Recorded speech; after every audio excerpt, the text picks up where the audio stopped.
और चलिए सीधा रुख करेंगे हरियाणा की ओर, जहां आपको बताते चलेंगे चंडीगढ़ से CM Nayab Singh Saini press conference कर रहे हैं। 1 करोड़ रुपए से अधिक की राशि देने का काम भी हमारी सरकार ने किया है।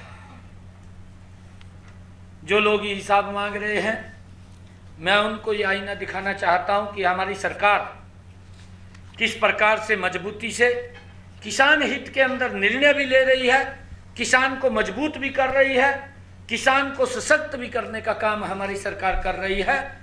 वो जो घूम रहे हैं, क्योंकि उनके पास अब लोग नहीं है। मैं तो कल देख रहा था और दीपेंद्र हुड्डा कह रहा था, कहा टिकटाड़ा की लाइन लग रही, कोई नहीं आ रहा, कांग्रेस के पास टिकट मांगने भी नहीं आ रहा, ऐसी स्थिति होगी।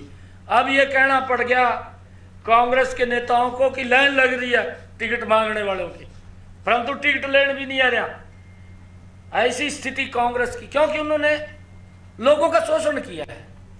लोग जानते हैं उनके कार्यकाल को, क्या हालात किए हैं। 7वां मेरा क्वेश्चन है कि हमारी डबल इंजन की सरकार ने, आदरणीय नरेंद्र मोदी जी की सरकार और हरियाणा की भारतीय जनता पार्टी की सरकार, हमारी इस डबल इंजन की सरकार ने दिसंबर 2018 में प्रधानमंत्री किसान सम्मान निधि योजना शुरू की। इसके तहत छोटे व सीमांत किसानों को 3 किस्तों में हमारी सरकार 1 साल के अंदर 3 किस्तों में 2-2 हजार रुपए के हिसाब से भेजने का काम करती है और 1 साल में 6,000 रुपए किसान तक पहुंचाती है। इस योजना के अंतर्गत मुझे खुशी है बताते हुए आज आप लोगों के बीच में कि हमारी इस डबल इंजन की सरकार ने हरियाणा प्रदेश के 20 लाख किसानों के खाते में 17 किस्तों में जो जारी हुई है, 17 किस्तें, 17 किस्तों में 5,790 करोड़ रुपया हरियाणा प्रदेश के किसानों के खाते में डायरेक्ट पहुंचाने का काम ये हमारी सरकार ने किया है। जो लोग ये घूम रहे हैं अलग अलग चेहरे बदल करके, और आजकल ईमानदारी का नकाब पहन रहे हैं, नकाब पहन रखा है, जब सत्ता में आ जाएगा और नकाब उतर जाएगा, फिर दूसरा रूप हो जाएगा उनका। वो भी बताएं कि 10 सालों में ऐसी किसानों के हित की कोई योजना शुरू की है क्या? मैं उनको पूछना चाहता हूँ, बताने का काम करें ना। वो हिसाब मांगते घूम रहे हैं ना, वो ये बताने का काम करें कि 10 सालों में उन्होंने इस प्रकार का कुछ सोचा है क्या भी किसान का हालत खराब है, किसान को दिक्कत आ रही है, उनके लिए कुछ ना कुछ हम खड़ा करें।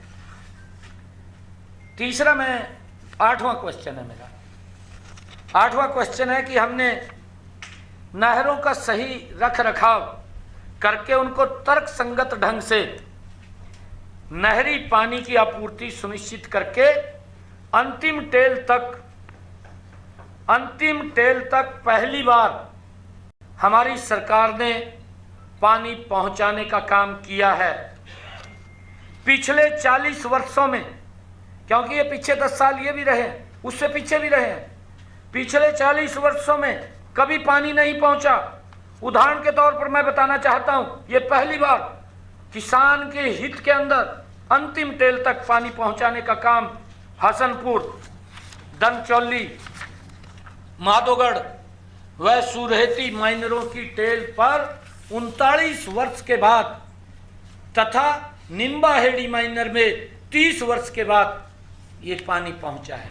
एक योजनाबद्ध तरीके से हमारी सरकार ने कि किसान तक उसको लाभ पहुंचे, उसके खर्चे कम हों, लगातार हमारी सरकार ये काम कर रही है। वो भी बताने का काम करें कि उनके समय के अंदर 10 वर्ष रहे, 10 वर्षों के अंदर आपने नहरों के अंदर पानी पहुंचाने का काम कितनी दूरी तक किया है, बताने का काम करें।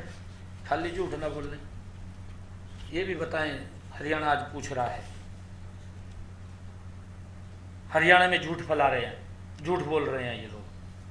मेरा 9वां क्वेश्चन है, हमने ऐसी व्यवस्था की है कि उपलब्ध जल संसाधनों का तर्कसंगत उपयोग हो, वर्तमान की जरूरतें भी पूरी हों, और हमने भावी पीढ़ी को भी जल संसाधन हम सौंप सके, इसके लिए हमने एक योजना चलाई, मेरा पानी मेरी विरासत स्कीम शुरू की। और इसके तहत हमने किसानों को ऐसी फसलें पैदावार लेने के लिए प्रोत्साहित किया है कि जिनमें पानी की खपत कम हो। अधिक पानी की खपत वाली फसलों की जगह ऐसी फसलें लेने वाले किसानों को हमने 7,000 रुपये प्रति एकड़ के हिसाब से प्रोत्साहन राशि दी है कि वो ज़्यादा पानी वाली फसलें ना लगाएं, दूसरी फसल लगाएं जिसमें पानी कम लगता है। हमारी पानी की भी बचत होगी। मेरा पानी मेरी विरासत। हमने कहा है कि आने वाली पीढ़ी को हम खाली ज़मीन नहीं, ज़मीन अगर बंजर होगी तो कैसे बोएगा, कैसे वो अपना गुजारा करेगा। हम जब विरासत के अंदर उसको पानी भी देने के लिए हमने उसकी योजना बनाई है, मेरा पानी मेरी विरासत, और उसके तहत हमने 7,000 रुपये प्रति एकड़ के हिसाब से देने का काम किया है।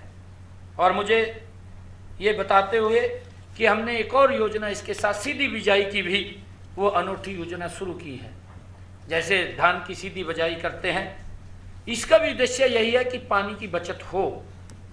और यह योजना प्रदेश के 12 जिलों अंबाला, यमुनानगर, करनाल, कुरुक्षेत्र, कैथल, पानीपत, जींद, सोनीपत, फतेहाबाद, सिरसा, हिसार तथा रोहतक में शुरू की गई।